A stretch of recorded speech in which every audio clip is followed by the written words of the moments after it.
Ćao! Let me start this video by asking you a couple of questions. Da li živiš u Srbiji? Da li kupuješ stvari online? Da li naručuješ hranu? If your answer was yes to all these questions, then keep watching this video, because today we are going to talk about how to deal with deliveries in Serbian. Even if you had never ordered anything online, during the coronavirus pandemic you have probably started. And if you're a foreigner living in Serbia, this means that the whole new vocabulary area has just opened to you. In our traditional Serbian textbooks, you could find 0 dialogues that could prepare you for these situations.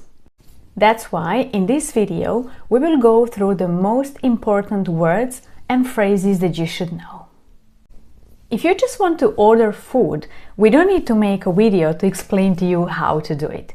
If you use a food delivery app and if you just grab your food at your front door, you really don't need to be at a high level in Serbian for this. Dobar dan, prijatno. Hvala, doviđenja. And that's pretty much it. However, if you order something else like garderoba, uređaji, nameštaj, knjige, you name it, you might need to talk to the delivery man because very often he will call you. Now you might wonder, why don't they just send me a message? Well, maybe it's because people in Serbia still love talking on phone very much. It's faster and it's more efficient because the person will get an instant response from you if you answer. If you don't answer, you might end up with a small slip of paper in your mailbox, which we call priznanica. That means that you have to go to the post office to pick up your parcel. And nobody wants that. So the point is that they have to reach you and you have to talk Serbian to them. That's why we start with some keywords. Dostava, delivery. And here's something that we all like to see. Besplatna dostava, free delivery. Now we have 2 verbs, dostaviti and dostavljati. These verbs have the same meaning, to deliver, but mind you, their usage is not the same. Pay attention to these 2 examples. Dostavili smo vam paket u 9:30. We delivered your parcel at 9:30. And žao nam je, ne dostavljamo na vašu adresu. We are sorry, we do not deliver to your address. If you are familiar with the concept of verbal aspect in Serbian, you can easily notice that the verb in the first example is perfective. We use it because we talk about something that has already happened, so the action that's finished. While in the second sentence, we have a situation where we want to say that in general, we do not deliver to your address. That's why we have to use imperfective verb. In case you don't know what verbal aspect is, or if you just like to get a better idea about how it functions in Serbian, you can check our pre-intermediate course where we talk more about it, that you can learn about perfective and imperfective verbs. In Serbian, we have the whole unit dedicated only to this. So I'm also going to leave the link to this course in the description of this video. Now let's move on with our keywords. Pošiljka ili paket. This is parcel or package. You might get a message like this. Poštovani, broj vaše pošiljke je 802451. So they are informing you about the number of your parcel. Ovo je dostavljač ili courier. So if your phone rings and you hear the sentence Halo, dostavljač ovde. Da li ste kod kuće? Then you know who's coming. Kurirska služba. This is delivery service. There's a lot of them in Serbia, but they might have different poštarina. Poštarina is shipping fee. You remember the word pošta, which means mail or post office.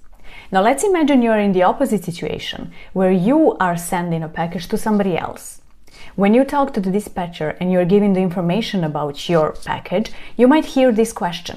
Ko plaća poštarinu? So who is paying the shipping fee? Is this you or the receiver? Naručiti i poručiti versus isporučiti. Naručiti and poručiti have the same meaning. They mean to order. Isporučiti, on the other hand, means to deliver. Želim da naručim ili želim da poručim 2 velike pice. Isporučit ćemo vam paket danas između 10 i 16 časova. Now that we covered the keywords, let's see some examples of the real-life conversation with delivery persons. Dobar dan, da li ste na adresi? Imam pošiljku za vas. Jesam. Za koliko ste tu? Za 5 minuta. U redu, izlazim. If you're not at home at that moment, but you know that some member of your family is and they can go out to pick up the parcel, or if you are at home but you're in the middle of doing something, then you might ask that person to go get the parcel instead of you. In this case, you can write or you can say, sad će neko izaći. Second situation. If you live in a building, you might hear this. Dobar dan, ja sam ispred zgrade. Možete li da siđete?